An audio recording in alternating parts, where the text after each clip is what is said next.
জয় মা কালী, জয় বাবা শনিদেব, জয় বাবা ভোলেনাথ।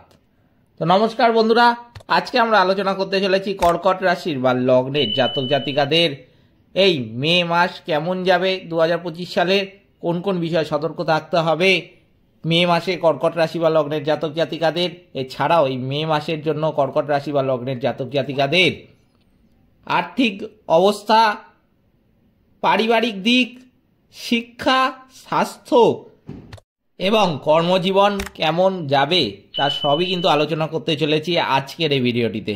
তাই জন্য আমি প্রথমেই আপনাদের কাছে অনুরোধ করব, ভিডিওটিতে অবশ্যই একটি লাইক, একটি শেয়ার এবং আমার ছোট্ট চ্যানেলটিকে সাবস্ক্রাইব করে কমেন্ট বক্সে কিন্তু জয় মা কালী লিখতে ভুলবেন না।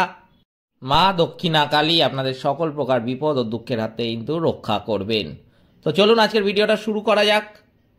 যেটা দেখা যাচ্ছে এই 2025 সালের মে মাসটি ব্যক্তিগত এবং পেশাগত উভয় ক্ষেত্রেই রূপান্তরের সুযোগ কিন্তু প্রদান করবে। মানসিক বিকাশের উপর জোর দেওয়া হয়েছে। আপনার সম্পর্কগুলির যত্ন সহকারে পরিচালনা করার জন্য আপনি এমন কিছু চ্যালেঞ্জের মুখোমুখি কিন্তু হতে পারেন। 2025 সালের মে মাসে প্রধান গোচর কিন্তু ঘটছে। এই মাসিক ভবিষ্যৎবাণীটি সমস্ত গুরুত্বপূর্ণ গোচর বিবেচনা করে তৈরি করা হয়েছে।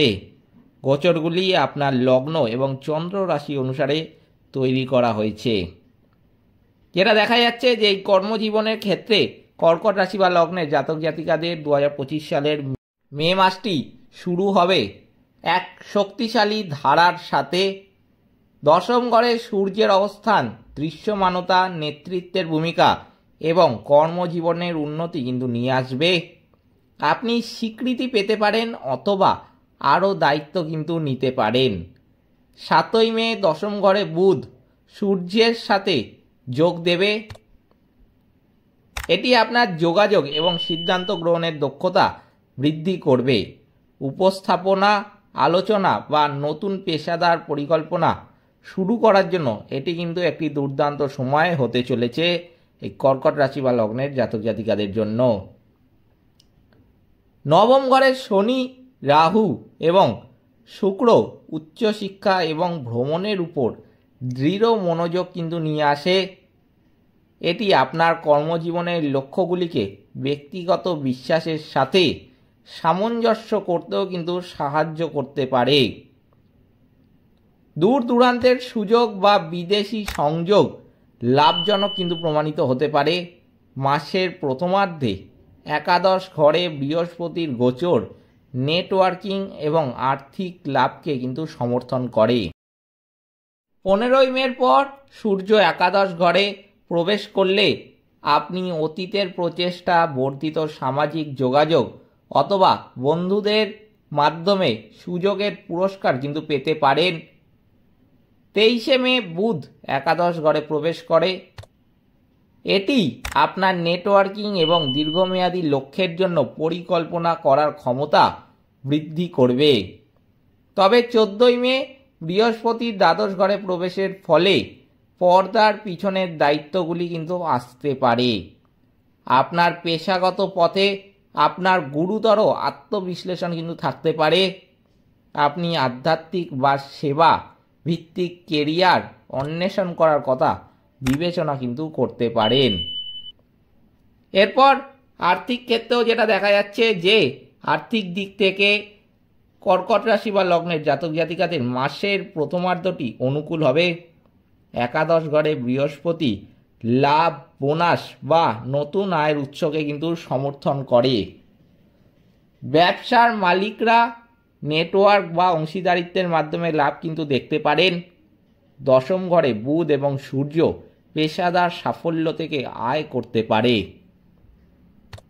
14ই মে থেকে বৃহস্পতি দ্বাদশ ঘরে গোচর করবে এবং 18ই মে রাহু অষ্টম ঘরে গোচর করবে। আপনি অপ্রত্যাশিত ব্যয় বা আর্থিক গোপনীয়তার সম্মুখীন কিন্তু হতে পারেন। আপনার প্রথম ঘরে মঙ্গল দুর্বল হয়ে পড়লে আর্থিক আত্মবিশ্বাসের উপর প্রভাব পড়তে পারে। এটি আবেগপ্রবণ ব্যয়ের দিকেও পরিচালিত করতে পারে। আপনার বাজেট সম্পর্কে সচেতন কিন্তু এই সময় থাকা উচিত। বিশেষ করে মাসের মাঝামাঝির পরে। বিনিয়োগ সাবধানতার সাথে করা উচিত। 18ই মে কেতুর দ্বিতীয় ঘরে গোচর পারিবারিক আর্থিক ক্ষেত্রে কিছুটা বিচ্ছিন্নতা বা বিভ্রান্তি কিন্তু আনতে পারে। আপনার বড় অঙ্কের ঋণ বা ধার নেওয়া এই সময় কিন্তু এড়িয়ে চলা উচিত। সঞ্চয় এবং দীর্ঘমেয়াদী পরিকল্পনা করার এই সময় কিন্তু পরামর্শ আমি আপনাদের দেব। এরপর স্বাস্থ্যের ক্ষেত্রেও যেটা দেখা যাচ্ছে, মঙ্গল আপনার রাশিতে দুর্বল হওয়ার কারণে এই মাসে স্বাস্থ্য একটি সংবেদনশীল ক্ষেত্র হতে পারে। আপনি ক্লান্তি, প্রদাহ বা মানসিক চাপ অনুভব কিন্তু করতে পারেন। আপনার শারীরিক সুস্থতার প্রতি আপনার গভীর মনোযোগ দেওয়া কিন্তু উচিত, বিশেষ করে মাসের দ্বিতীয়ার্ধে যখন বৃহস্পতি দ্বাদশ ঘরে প্রবেশ করবে। এই অবস্থান কখনো কখনো গোপন স্বাস্থ্য সমস্যা কিন্তু নিয়ে আসতে পারে। ঘুম, মানসিক শান্তি বা দীর্ঘস্থায়ী অবস্থার জন্য আপনার চিকিৎসার প্রয়োজন কিন্তু এই সময় হতে পারে। এরপর সূর্য এবং বুধ দশম এবং একাদশ ঘরে থাকবে। লক্ষ্য নিয়ে অতিরিক্ত পরিশ্রম বা চাপের প্রবণতা কিন্তু এই সময় থাকতে দেখা যাবে কর্কট রাশি বা লগ্নের জাতক জাতিকাদের। এই সময় ভারসাম্য বজায় রাখা কিন্তু খুবই গুরুত্বপূর্ণ। আপনার নিয়মিত বিশ্রাম এবং ধ্যান বা যোগ ব্যায়ামের মতো আধ্যাত্মিক অনুশীলন অন্তর্ভুক্ত কিন্তু করা উচিত নিজের রুটিনে। নবম ঘরে শুক্র এবং শনি ইঙ্গিত দেয় যে ভ্রমণ বা দার্শনিক অধ্যয়ন মানসিক শান্তি কিন্তু দিতে পারে এই কর্কট রাশি বা লগ্নের জাতক জাতিকাদের এই সময়ে।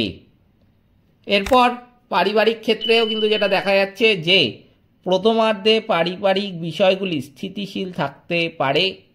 18ই মের পরে এটি আরও জটিল কিন্তু হয়ে উঠতে পারে। মে মাসের শুরুতে সূর্য চতুর্থ ঘরে দৃষ্টিপাত করছে। এর ফলে বাড়ির দায়িত্বগুলিতে মনোযোগ কিন্তু আসতে পারে।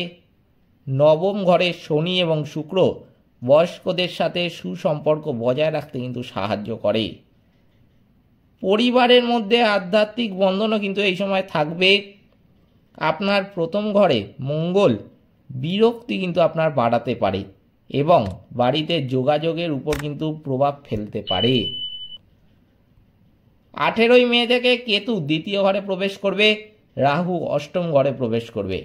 পরিবারের ঘনিষ্ঠ সদস্যদের সাথে গোপন উত্তেজনা বা ভুল বোঝাবুঝি কিন্তু এই সময় হতে পারে।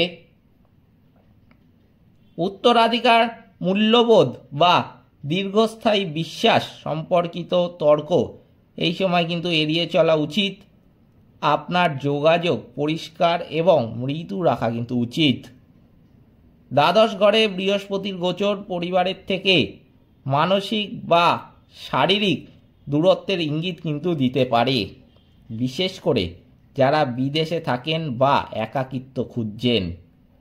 এরপর শিক্ষার্থীদের আমি বলবো যে তাদের জন্য কিন্তু এই মে মাসের শুরুতে গ্রহের সহায়তা থেকে উপকৃত কিন্তু হবেন। দশম ঘরে বুধ এবং সূর্য শৃঙ্খলা, স্পষ্টতা এবং শিক্ষাগত প্রচেষ্টার সাফল্য কিন্তু বৃদ্ধি করবে। শনি, শুক্র এবং রাহুর নবম ঘরে অবস্থান উচ্চশিক্ষাকে কিন্তু সমর্থন করবে। আপনি আধ্যাত্মিক, দার্শনিক বা শৈল্পিক ক্ষেত্রেও ভালো ফল কিন্তু করতে পারবেন। প্রতিযোগিতামূলক পরীক্ষায় সাফল্য মাসের মাঝামাঝি সময়েও পাওয়ার সম্ভাবনা কিন্তু রয়েছে। 14ই মের পরে দ্বাদশ ঘরে বৃহস্পতির উপস্থিতির কারণেই আপনার মনোযোগ ধরে রাখার জন্য আরও কঠোর পরিশ্রম কিন্তু করতে হতে পারে। 18ই মে দ্বিতীয় ঘরে কেতুর গোচর পরীক্ষার জন্য জিনিস শেখার আগ্রহ কিন্তু কমিয়ে দিতে পারে। আত্মদর্শনমূলক অধ্যয়ন বা গবেষণা এবং মনোবিজ্ঞান সম্পর্কিত বিষয়গুলির জন্য এটি কিন্তু একটা অত্যন্ত ভালো সময় হতে চলেছে। আপনার প্রচেষ্টার সাথে সামঞ্জস্যপূর্ণ কিন্তু থাকা উচিত। অতএব কিছু কিছু ব্যাপারে কিন্তু অবশ্যই সতর্ক থাকতে হবে কর্কট রাশি বা লগ্নের জাতক জাতিকাদের এই 2025 সালের মে মাসে। বাকি কোন কোন বিষয় ভালো কাটবে তা তো আমি বলেই দিলাম। এই ছিল আজকের ভিডিওটিতে অবশ্যই একটি লাইক, একটি শেয়ার এবং আমার চ্যানেলটিকে সাবস্ক্রাইব করে পাশে থাকা বেল আইকনে ক্লিক করে নোটিফিকেশন বাটনটা অল করতে কিন্তু ভুলবেন না, যাতে জ্যোতিষশাস্ত্র সম্পর্কিত সঠিক ভিডিও আপনার কাছে দ্রুত পৌঁছে যায়। এবং কমেন্ট বক্সে কিন্তু অবশ্যই জানাবেন জয় মা কালী। মা দক্ষিণা কালী আপনাদের সকল রকম বিপদ ও দুঃখের হাত থেকে কিন্তু রক্ষা করবেন। সকলে ভালো থাকবেন, সুস্থ থাকবেন। নমস্কার।